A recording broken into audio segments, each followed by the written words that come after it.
So just within weeks of the Mueller report itself, Shep. Catherine Herridge reporting from Capitol Hill. Thank you. Now separating rhetoric from reality when it comes to immigration in America. Today, President Trump called out Democrats, federal judges, and his predecessor over problems at the border. He also said that he is planning to restart his administration, or actually what he reported is, he is not planning to restart separating undocumented children from their parents. Here's part of what the president said this afternoon. Listen for both the credit he claimed and the president he blamed. Obama separated the children, by the way. Just so you understand, President Obama separated the children. Those cages that were shown, I think they were very inappropriate. They were built by President Obama's administration, not by Trump. President Obama had child separation. Take a look. The press knows it. You know it. We all know it. I'm the one that stopped it. President Trump has made similar claims before. Following are the facts.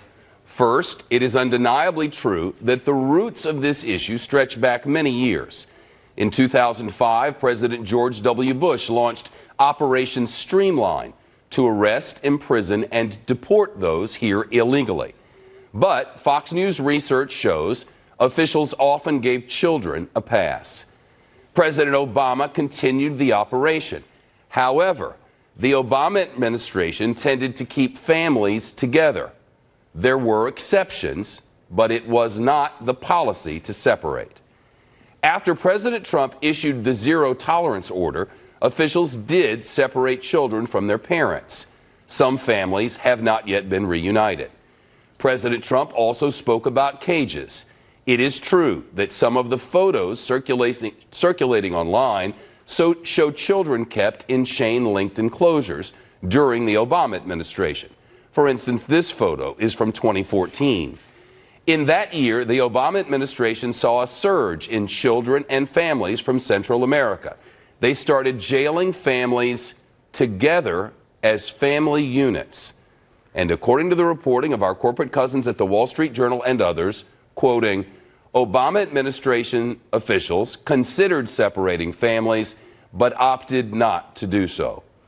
The Trump administration did separate families. The Trump Department of Homeland Security estimates more than 2,300 children had been separated from their families by last spring. And the Trump administration did detain children in cages. An unknown number of those children is still not back with their families. President Trump said today he is not reinstating his own child separation policy. John Roberts reporting live from the North Lawn. John? Shep, good afternoon to you. Just a couple of things for context here. The numbers of family units that are coming across the border now is well above what it was back in 2014 when the Obama administration was having so many problems detaining so many people.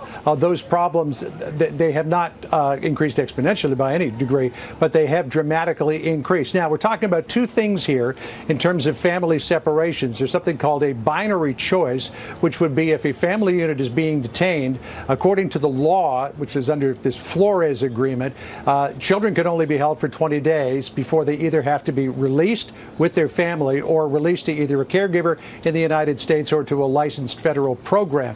Well, this binary choice would allow the parents to decide if they wanted to keep the child detained with them or released. So that would turn it over to the parents. The other thing, and this goes to the zero tolerance policy that has recently been discussed in the administration, is whether or not to resume prosecution of the head of household of these family units, which would automatically separate the children. That's what the president said that he is not considering restarting. Listen here. We're not looking to do that now. We're not looking to do that now. Thank you very much. But it brings a lot more people to the border. When you don't do it, it brings a lot more people to the border. We are not looking to do it. But President Obama had the law. We changed the law. And I think the press should accurately report it, but of course they won't. Yeah, and again, Shep, the accurate reporting is that the zero-tolerance policy about prosecuting out of household was enacted under the Trump administration. Now, I just got out of a 45-minute briefing with a senior administration official about all of the changes going on at DHS, and the reason why they are changing some of the leadership at DHS, in particular the Secretary, Kirstjen Nielsen, and it also looks like the U.S. Citizenship and Immigration Services chief may be targeted here, is because of what I'm told is the inability of the leadership to get the bureaucracy to move. There you see Francis Cisna. He is the Citizenship and Immigration Services Director. It's possible that he may be leaving. I'm told that they're not looking at removing any of the deputies at this point, but President Trump earlier today in that same Oval Office pool spray denied through any kind of a house cleaning at DHS. Listen here. Well, I never said I'm cleaning.